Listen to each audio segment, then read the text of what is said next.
En este vídeo vamos a ver cómo la configuración electrónica se relaciona con la posición que tiene el elemento en la tabla periódica. En un primer momento vamos a hacer un breve repaso sobre las configuraciones electrónicas que ya vimos en el vídeo anterior. Luego veremos cómo es la relación de esta configuración electrónica con la posición de este elemento y por último veremos cómo se relaciona la posición del elemento con las propiedades periódicas que ya vimos en anteriores apartados del tema. En esta diapositiva vamos a ver el resumen de la configuración electrónica del circonio que ya vimos en el vídeo anterior. Como vemos, en un primer lugar, lo primero que hay que tener claro es el número de electrones que hay que colocar. Para eso necesitamos el dato del número atómico, que en este caso es 40. El siguiente paso será empezar a hacer la configuración electrónica y para ello podemos emplear o bien los diagramas de Moller, que ya sabemos que es este pequeño diagrama en el que colocamos todos los orbitales y con las flechas vamos indicando lo que vamos rellenando, o bien podemos emplear un modelo de cajas y flechas. Normalmente el modelo del diagrama de Moller es bastante más cómodo para pintar en el cuaderno. Empezamos a llenar los orbitales, tal y como nos va indicando el diagrama de Moller o el modelo de cajas, hasta que llegamos a los 40 electrones. Una vez que acabamos, finalizamos la configuración electrónica y nos queda escrita de seguido. De manera que vamos colocando el número, el orbital y el número de electrones como superíndice. En el modelo de cajas y en el modelo del diagrama de Moller, evidentemente tendremos que llegar al mismo número de orbitales porque estaremos rellenando los mismos electrones. El último electrón que coloquemos se designa electrón diferenciador porque es el electrón que me diferencia el átomo que yo estoy escribiendo su configuración electrónica del anterior y del posterior. En esta diapositiva tenemos igualmente un resumen, en este caso, de la configuración electrónica del aluminio 3+. Como ya sabemos, en un primer momento tenemos que contabilizar los electrones.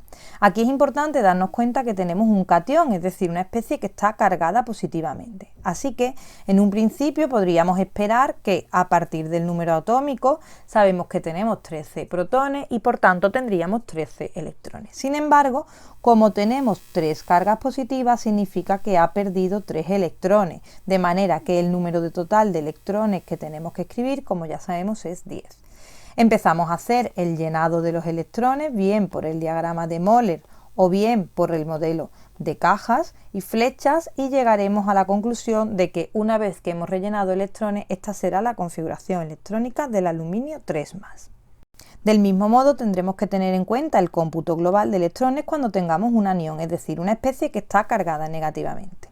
En este caso tenemos el bromo menos, que como ya sabemos ha tenido que ganar un electrón, de manera que yo en un principio puedo esperar tener 35 protones debido al número atómico y sin embargo lo que tengo son 36, ya que hemos ganado un electrón de más. A continuación, como ya sabemos, nos vamos al diagrama de Moller o al modelo de cajas y flechas y empezamos a completar la configuración electrónica hasta que lleguemos a los 36 electrones.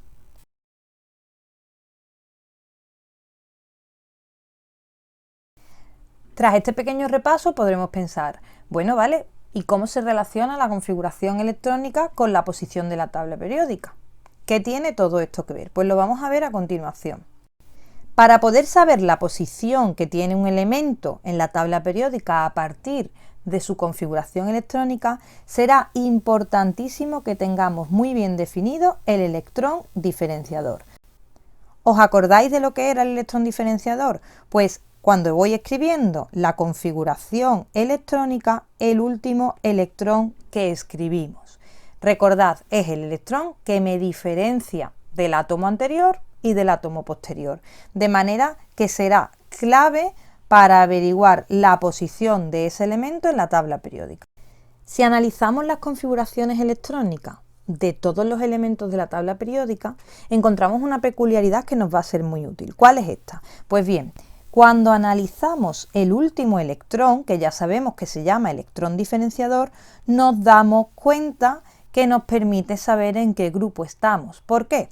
Porque si el último electrón es del orbital S, podemos estar en el grupo 1 o en el grupo 2. Recordamos, grupo 1 y grupo 2. Los grupos son las columnas.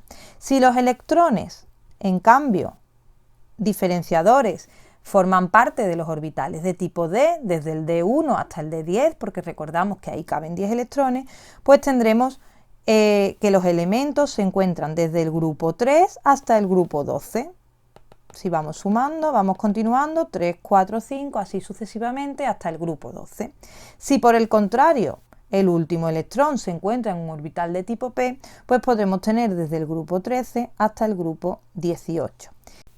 De manera análoga a lo que hemos hecho con los demás grupos, si el último electrón está situado en un orbital de tipo F, nos encontraremos en esta parte de la tabla periódica considerada como tierras raras, que son, ya sabemos, los lantánidos y los actínidos. De esta manera, a partir del electrón diferenciador, podemos saber en qué grupo estamos de una forma muy sencilla. Esto nos permite organizar la tabla periódica, no solo por el electrón diferenciador, sino también por muchas propiedades que tienen en común los elementos que forman parte. Así podremos definir, por un lado, el bloque S, que como ya hemos visto, estará formado por los dos primeros grupos. A continuación podremos definir el bloque D, que estará formado por los 10 siguientes grupos. Por último tendremos el bloque P, que estará formado por los 6 últimos grupos. En el bloque F, como ya sabemos, tendremos 14 grupos ahí integrados. ¿Por qué lo llamamos S, D, P o F? Pues lo acabamos de ver, porque el electrón diferenciador en estos bloques serán del tipo S, D, P o F, respectivamente. De manera que cuando yo tengo el electrón diferenciador, automáticamente, como ya hemos dicho, puedo saber el grupo, porque lo tengo localizado en uno de los bloques de la tabla periódica. Acabamos de ver cómo a partir del electrón diferenciador puedo saber el grupo. Esto era muy sencillo. Hemos visto que tengo el orbital con un numerito que representaba al electrón de ese orbital que hemos escrito en último lugar en la tabla periódica, y a partir de esta información podremos sacar el grupo en el que se encuentra. Pues bien, sabemos perfectamente que en la configuración electrónica no solo escribimos el orbital y el numerito, sino que delante escribimos otro número que precede y que nos va a indicar precisamente esos 7 niveles electrónicos que se corresponden con los 7 periodos, de manera que a partir de este número podremos sacar la información del periodo. Si yo tengo la información del grupo y tengo la información del periodo, tendré toda la información del elemento y su posición en la tabla periódica. Vamos a ver entonces cómo se relaciona este número con la posición que tienen en los distintos periodos. En el bloque S, el numerito directamente se corresponde con el periodo, de manera que puedo tener números del 1 al 7 y el periodo será el mismo. De forma análoga, en el bloque P, los números se corresponden igualmente con el periodo, de manera que si el último electrón está en los niveles del 1 al 7, ese elemento estará en los periodos del 1 al 7. En el bloque D, en cambio, tendremos que disminuir una unidad, de manera que si yo aquí tengo que el último electrón está en la capa 3D, en realidad esto se corresponde con el periodo cuarto. Si tengo aquí un número 4, en realidad se corresponde con el 5, si tengo un 5 se corresponde con el 6 y si tengo un 6 se corresponde con el 7. Esto está explicado por el orden de energía que ya vimos. ¿Os acordáis? Los diagramas de Morel, el modelo de cajas nos dicen el orden de energía. Y vemos que había saltos, ¿verdad? Os lo dije en el anterior vídeo. Había pequeños saltos que no esperábamos. Orden en algunos orbitales no era el que esperábamos. Hay órdenes cambiados. Debido a esto hay un salto de una unidad en el bloque D y un salto de 2 unidades en el bloque F. No os preocupéis, cuando a mí me den la configuración electrónica, si mi último electrón está en el 3D, yo ya sé que está en el periodo 4, es decir, en la fila 4. Si yo el último electrón me dicen que es un 3S, pues yo ya sé que ese electrón está en la fila 3, es decir, en el periodo tercero. Si a mí me dicen que el último electrón está en un 6P, pues yo ya sé que ese elemento está en la sexta fila, es decir, en el periodo 6. De este modo, en esta diapositiva hemos hecho como un pequeño resumen de la información que acabamos de dar. Cómo a partir del electrón diferenciador puedo obtener el grupo y puedo obtener el periodo, es decir, la localización exacta del elemento en la tabla periódica. Si estamos en el bloque S, sabemos que el electrón diferenciador te da una forma del tipo NS, donde N es el número del periodo. Si estamos en el bloque D, sabemos que restábamos una unidad a ese numerito, de manera que el electrón diferenciador tendrá una configuración de este tipo, N-1D. En el bloque P pasaba algo parecido a lo que pasaba en el bloque S, es decir, el numerito se corresponde del tirón con el periodo, de manera que el último electrón será del tipo NP, y en el bloque F, al igual que ocurría en el bloque D, tenemos que dar un salto, en este caso de 2 unidades. Así, a partir de la configuración, puedo averiguar la posición en la tabla periódica y a partir de la posición en la tabla periódica, yo ya puedo deducir cuál va a ser el último electrón, es decir, el electrón diferenciador de ese elemento. Podremos relacionar, por tanto, posición y configuración en los dos sentidos. A partir de una puedo obtener la otra y a partir de la otra puedo obtener la una. Todo esto vamos a explicarlo en un par de ejemplos. En primer lugar tenemos el caso del magnesio. En el magnesio ya sabemos que tenemos número atómico 12, por tanto tenemos 12 protones y como está neutro, es decir, aquí no aparece carga ninguna, tenemos el mismo número de electrones. Es decir, tendremos que hacer una configuración electrónica en la que tengamos que colocar 12 electrones. Si nos vamos a la parte del diagrama de Moller o al modelo de cajas y flechas, al hacer la configuración electrónica del magnesio sale esto que tenemos aquí en pantalla. Es decir, el electrón diferenciador, que es el que nos va a interesar para saber la posición, será 3s2. ¿Qué información sacamos de que sea 3s2? Pues por un lado vamos a sacar la información del numerito que viene antes.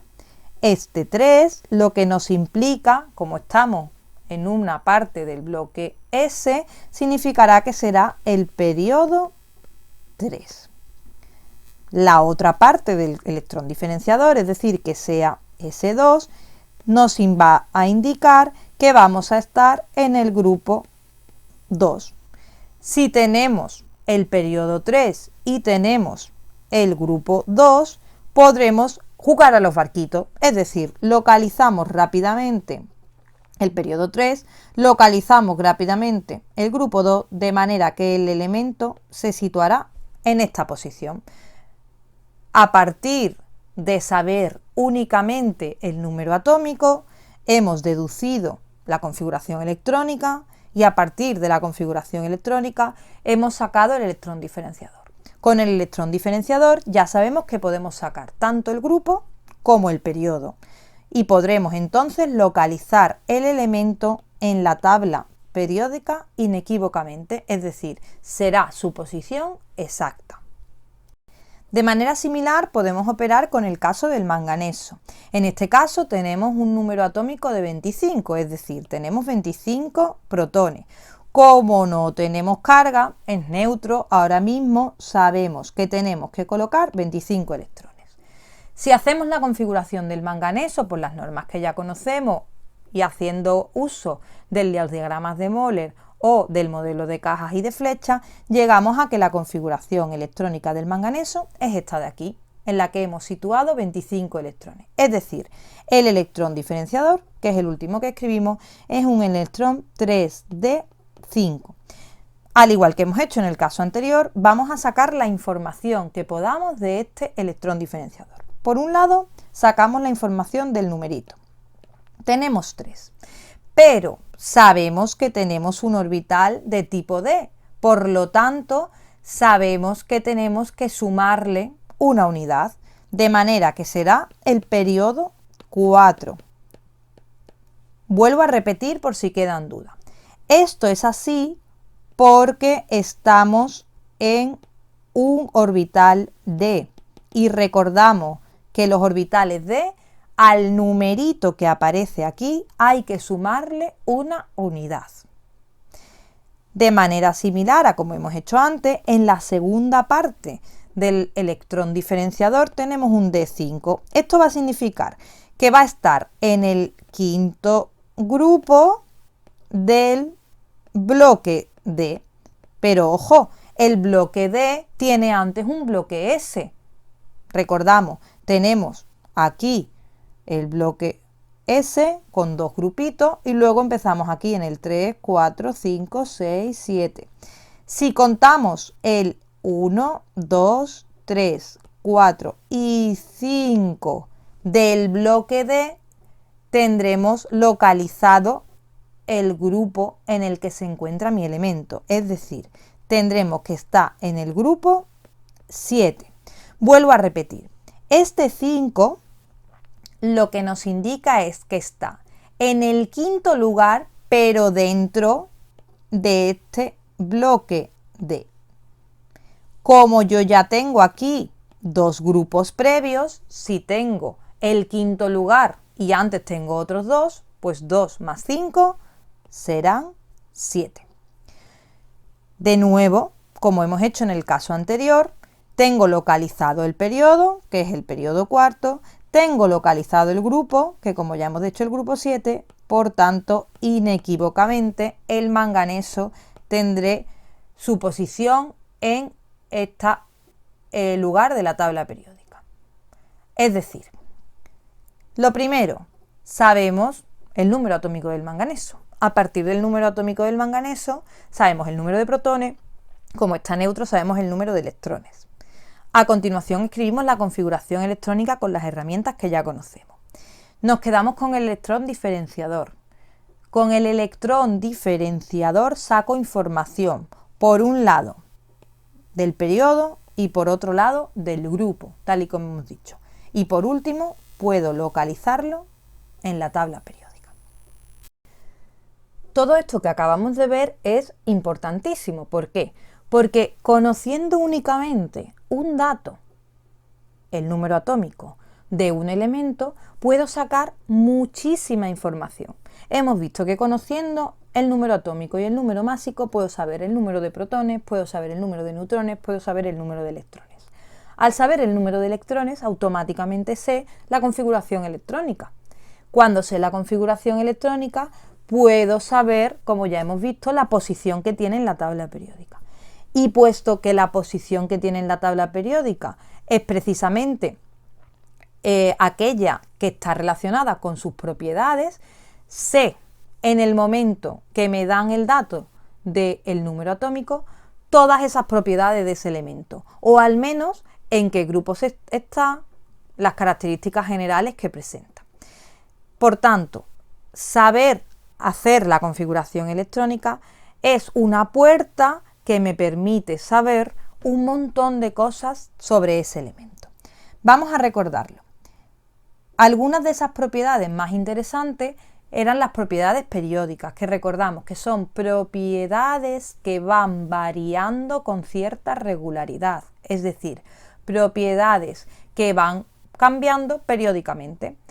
¿Qué es un periódico? Una publicación que sale todos los días puntualmente. Pues las propiedades periódicas van variando cada ciertos grupos exactamente igual.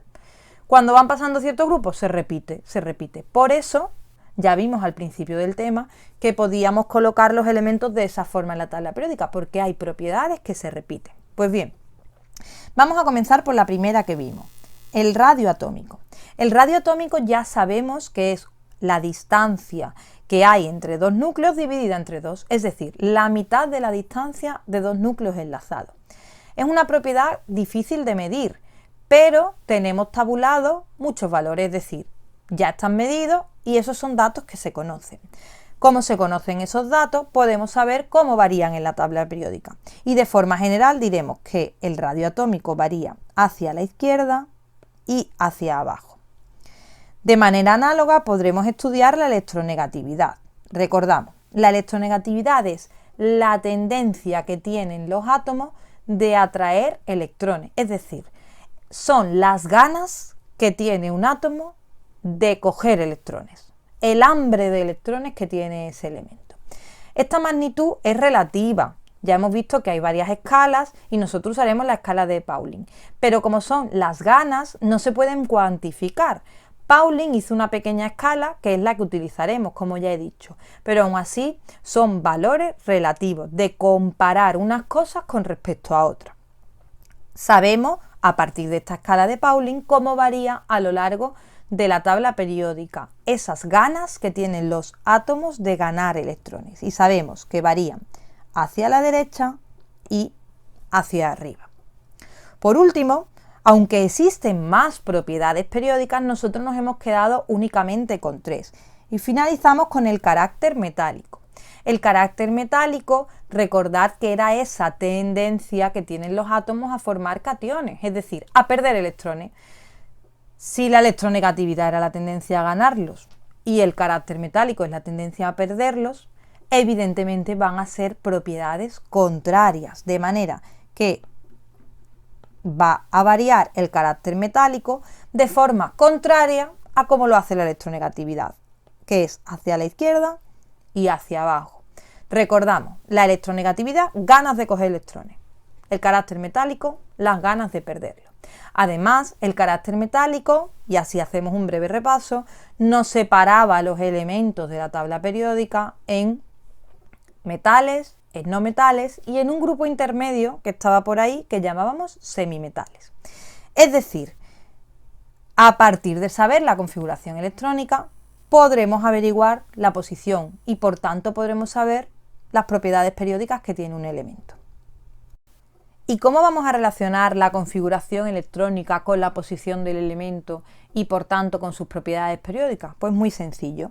En primer lugar tengo que conocer, como ya sabéis, el número másico y el número atómico.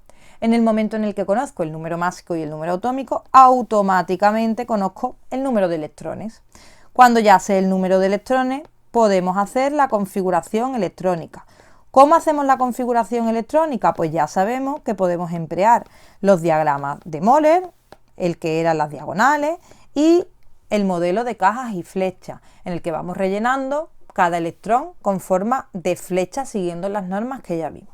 Una vez que ya tengo la configuración electrónica, podemos averiguar la posición que tiene ese elemento en la tabla periódica. Recordamos, tenemos ns cuando se trata de orbitales de tipo S, teníamos n-1 d dentro del bloque D, np y n-2 f.